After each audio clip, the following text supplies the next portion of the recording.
بسم الله الرحمن الرحيم. عم يتساءلون عن النبأ العظيم الذي هم فيه مختلفون كلا سيعلمون ثم كلا سيعلمون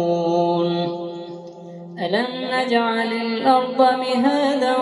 والجبال أوتادا وخلقناكم أزواجا وجعلنا نومكم سباتا وجعلنا الليل لباسا وجعلنا النهار معاشا وبنينا فوقكم سبعا شدادا وجعلنا سراجا وهاجا وأنزلنا من المعصرات ماء ثجاجا لنخرج به حبا ونباتا وجنات ألفافا إن يوم الفصل كان ميقاتا يوم ينفخ في الصور فتأتون أفواجا وفتحت السماء فكانت أبوابا وسيرت الجبال فكانت سرابا إن جهنم كانت مرصادا للطاغين مآبا لابثين فيها أحقابا لا يذوقون فيها بردا ولا شرابا إلا حميما وغساقا جزاء وفاقا إنهم كانوا لا يرجون حسابا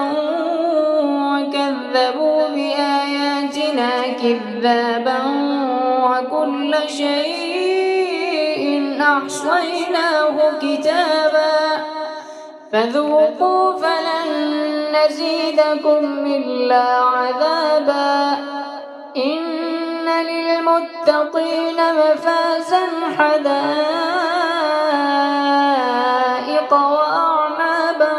وكواعب أترابا وكأسا دهاقا لا يسمعون فيها لغوا ولا كذابا جزاء من ربك عطاء حسابا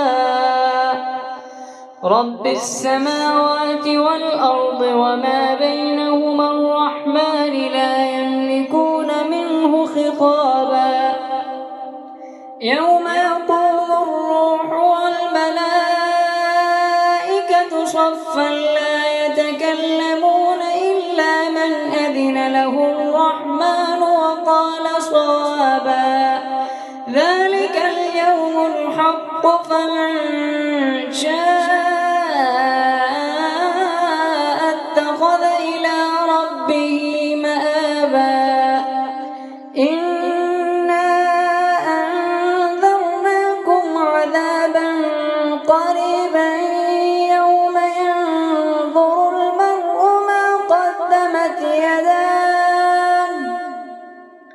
ما قدمت يداه ويقول